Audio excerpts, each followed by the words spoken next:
안녕하십니까. 5주차 동영상입니다. 먼저 지난주에 제가 실수로 3주차 동영상을 4주차로 해서 올렸는데 죄송합니다. 제가 다시 올렸으니까 그 내용을 꼭 보시기 바라고요. 이제 5주차 시작입니다. 다들 사역하면서 또 직장 일하시면서 공부하시는 걸로 알고 있는데 잘 이 공부를 진행해 주셔서 먼저 감사드립니다. 이 시간에는 지난주 독서 보고서하고 토론방 토론에 대해서 잠깐 몇 가지 말씀을 좀 드리고 이번 주 내용을 소개하도록 하겠습니다. 독서 보고서는 이제 그 소명에 관한 것인데요. 오늘날에도 이 타문화 선교가 필요한가?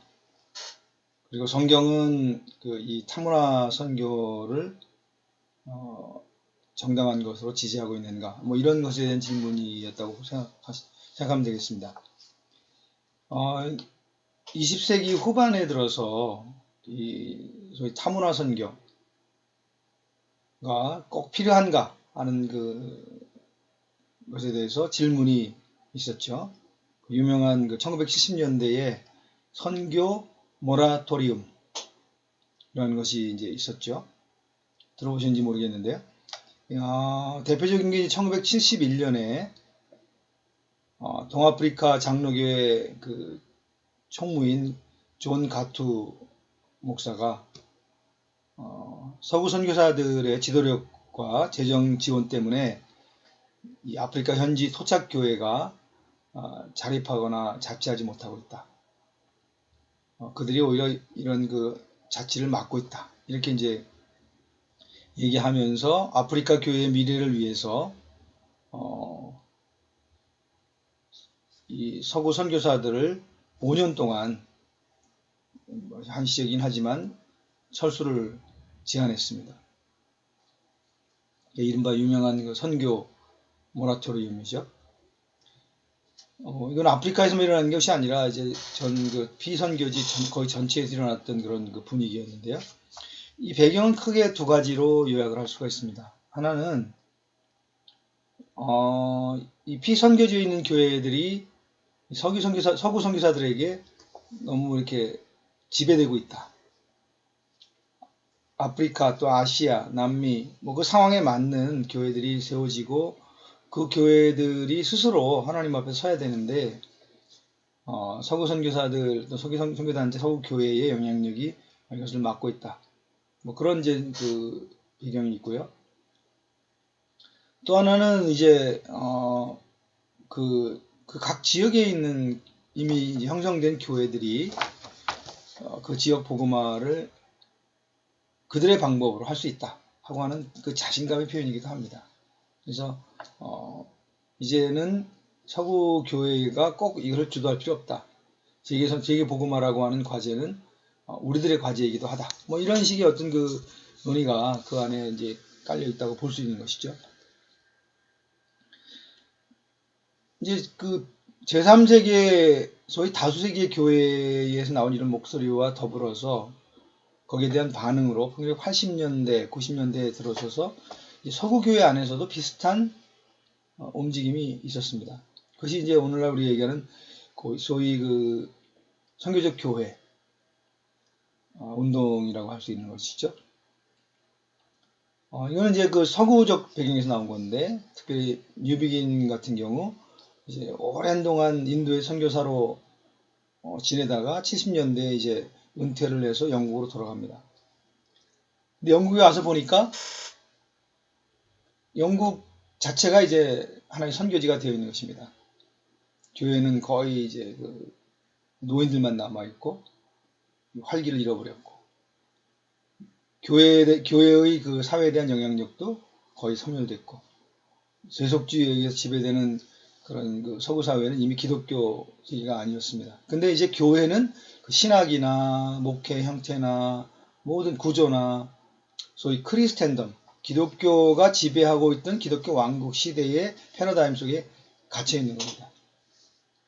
그래서 이제 뉴비긴이 우리가 이것을 인정하자. 크리스텐덤은 이미 무너졌고 우리가 살고 있는 우리 서구의 교회는 자체가 이미 선교지 안에 들어와 있다는 것을 인정하고 이 서구 사회에 우리가 어떻게 다시 예전의 그 기독교의 영향력을 회복할 수 있을 것인가 라고 하는 그런 그 주장을 하게 되는데 그것이 이제 그 교회의 선교적 본질을 되찾아야 된다 라고 하는 그런 운동으로 선교적 교회론이라고 하는 운동으로 이어지게 되는 것이죠. 그러다 보니까 서구에서도 지금 우리 자체가 이렇게 선교지가 됐고 아주 처절할 정도로 무너져 있는데 제3세계의 그런 지역을 가서 꼭 선교해야 한다는 걸 강조할 필요가 있겠느냐. 그리고 이미 그 지역에는 우리가 세운 교회들이 스스로 그걸 하고 있는 상황인데 라고 하는 그런 생각들이 팽배하게 되었습니다. 이것이 이제 서양 또 피선교지가 함께 어우러지면서 저희 타문화 선교에 대한 무용성까지는 아니더라도 이것이 우리의 우선순위가 되어야 되냐 하는 그런 그 질문들이 나오게 된 것입니다. 근데 이제 오트 교수는 그럼에도 불구하고 마태복음 28장 19절에 있는 지상명령은 여전히 유효하고 우리가 있는 지역을 복음하는 것과 더불어 모든 열방에게 복음을 들고 나아가는 타문화 선교의 절대성도 잃어버리면 안 된다는 것이 이제 그분의 입장입니다. 물론 이제 그 20세기의 선교와 21세기 선교의 차이는 뭐냐면은 19세기, 20세기에는 소위 그 일방적인 선교였습니다. 기독교화된 서구, 그 기독교화된 문화를 들고 복음과 함께 비서구 지역으로 가는 것이 이제 선교라고 했다면은 오늘날 선교는 이제 그런 모습은 아니죠.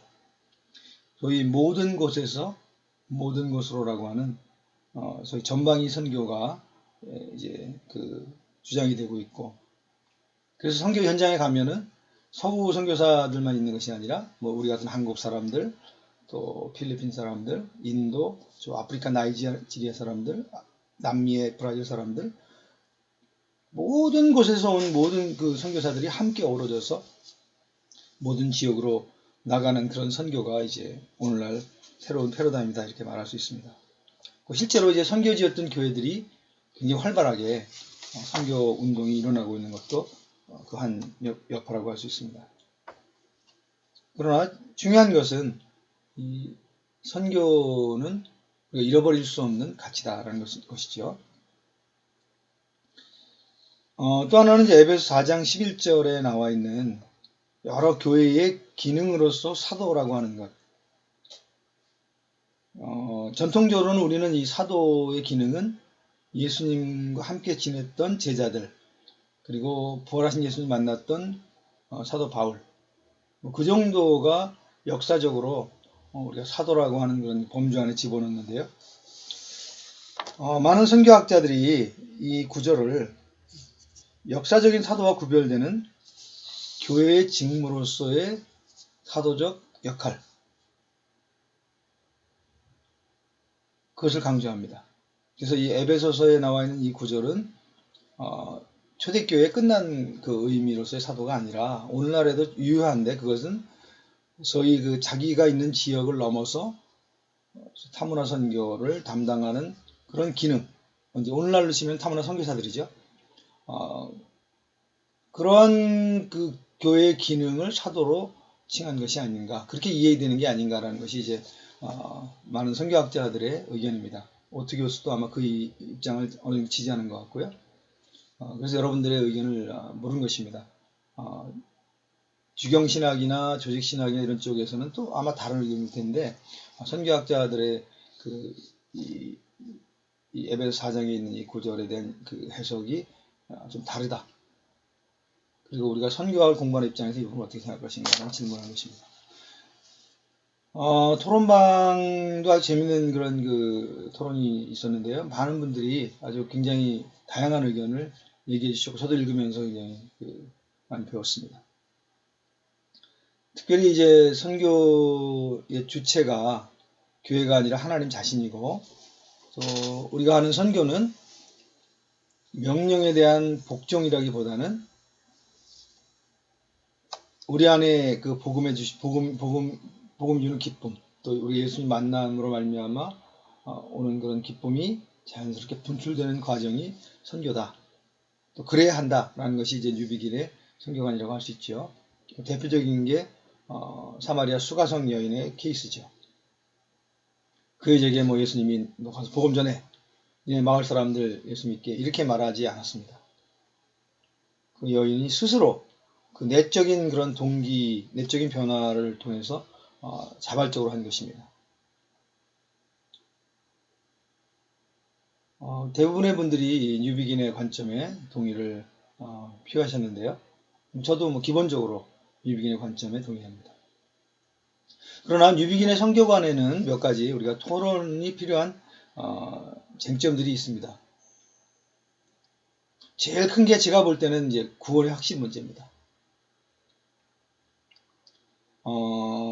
뉴비긴이 쓴 그 짧은 그 소논문, 그 Conversion and Context라는 그 굉장히 짧은 60년대에 쓴 그 아티클이 있는데, 그걸 봐도 선명하게 얘기합니다. 우리가 복음을 전하되 구원의 확신을 전해서는 안 된다.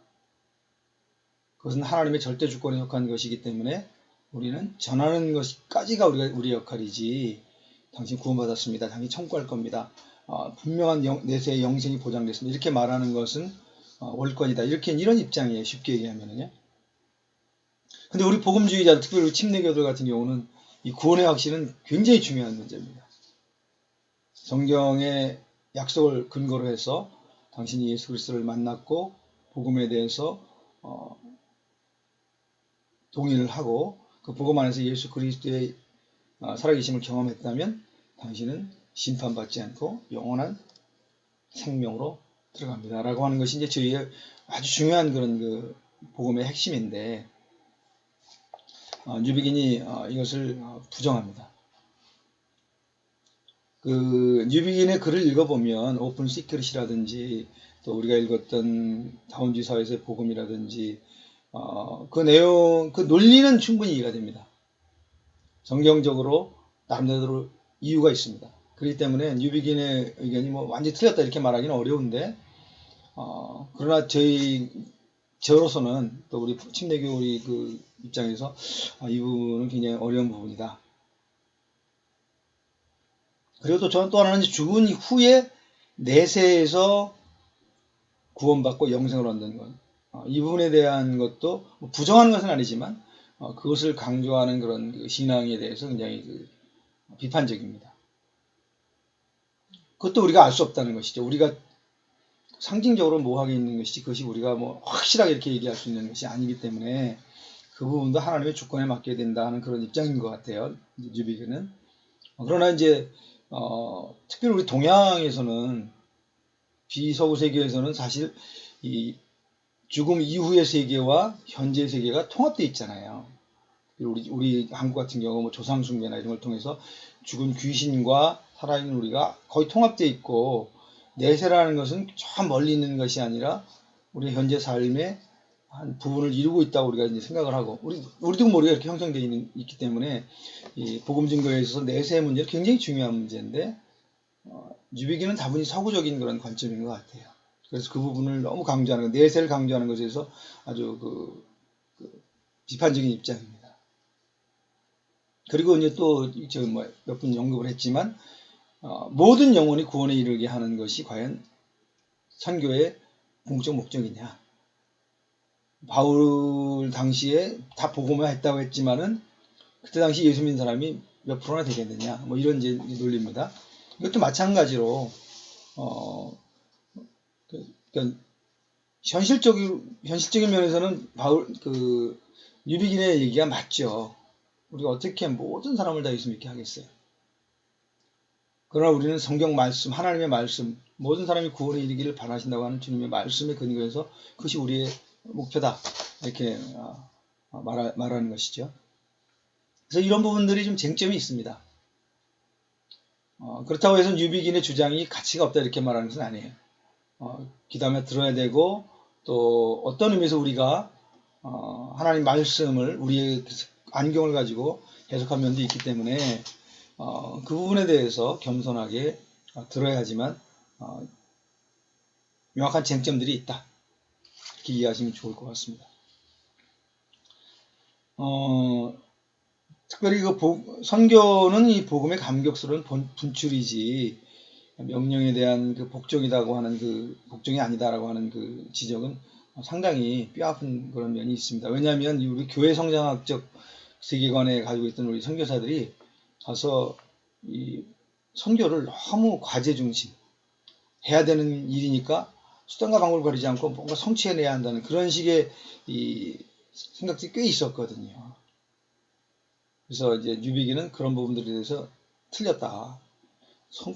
결과가 중요한 게 아니라 우리 안에 하나님 주신 감격, 복음의 감격과 그것이 자연스럽게 분출되는 과정에서 교회도 생기고 선교 열매도 나오는 것이지 앞뒤가 바뀐 것이다. 이 부분은 굉장히 중요한 지적이라고 생각합니다. 그러나 저는 동시에 명령에 대한 복종도 분명히 존재한다. 선교 현장에서도 있었지만 복음에 대한 감격이 사라졌지만 그러나 여전히 내가 그 복음의 현장을 지켜야 하는 그런 순간들이 있거든요. 그런 부분도 균형을 좀 이루면 좋겠다 하는 생각이 듭니다. 자, 이제 5주차 과제인데요. 먼저 독서 과제는 선교적 교회론에 관한 것입니다. 8장이죠. 이 선교적 교회론 앞에서 제가 말씀드렸지만 오늘날 굉장히 중요한 주제인데 오투 교수의 평가를 좀 잘 요약을 하시고요. 또 그 오투 교수 견해에 대한 여러분의 의견을 좀 써주시면 좋겠고, 또 하나는 이제 이 선교적 교회론, 선교적 교회론뿐만 아니라 에큐메니칼이 소위 WCC 운동을 해오면서 계속 강조하는 게 이 선교는 하나님의 선교고 하나님은 이 교회를 통해서 선교를 이루시는데 소위 선교 구조, 선교회, 선교단체 이 구조는 하나의 뭐라 그럴까요? 임시적인 기형적 구조지 그것이 정상적 구조는 아니다. 이런 관점이거든요. 근데 이제 랄프 윈터 같은 경우는 무슨 소리냐? 사울의 전도팀도 그렇고 교회 역사를 보면은 수도원 운동이라든지 선교 단체들이 이 교회와 함께 소위 페라처치로서 선교 운동을 감당해 왔는데, 그리고 성경에도 그 사도행전에 보면 그 과정이 기록되어 있는데 이것을 비정상적인 또는 임시적인 것이라고 말하면 안 된다. 두 구조는 함께 가야 된다. 소위 모달리티와 소달리티가 함께 가야 된다는 그런 입장입니다. 그래서 거기에 대한 여러분들의 생각을 적어주시면 좋을 것 같습니다.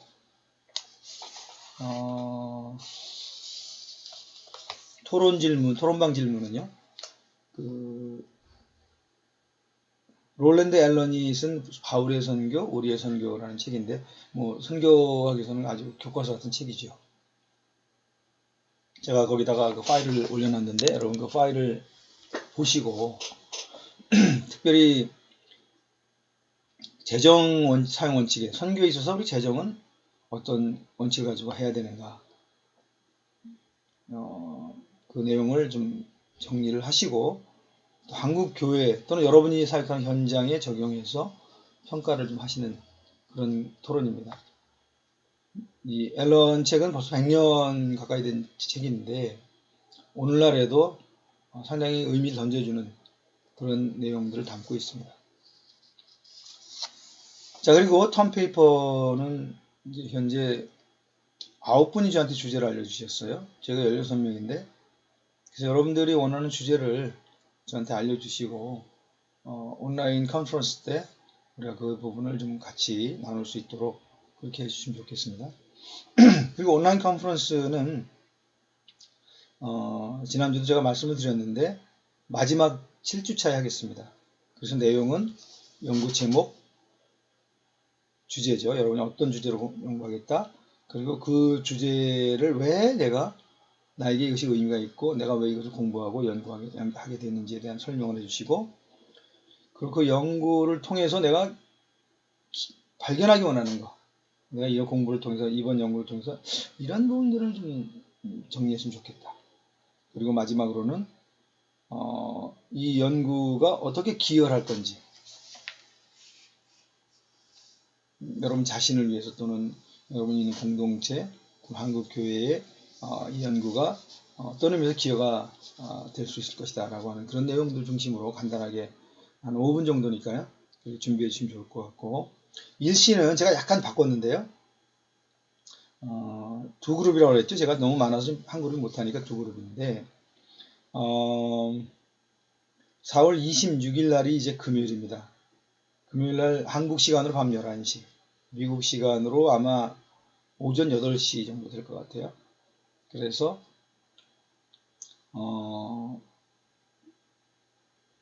금요일 날 밤에 아마 한국 시간 중심으로 한 분들은 이제 금요일 날 밤으로 제가 이제 분류를 했고요. 그 다음에 토요일 날 한국 시간으로 밤 11시 같은 시간이에요. 미국 시간으로는 토요일 날 아침 8시. 그 시간은 미국에 사시는 분들 중심으로 제가 그룹핑을 했습니다. 간단히 지금 불러드리면 한재욱, 김혜린, 김윤태, 이현창, 이강훈, 노대영, 이분들이 이제 주로 이 동북아 쪽에 계신 분인데, 금요일 날 밤 11시로 제가 배정을 했고요.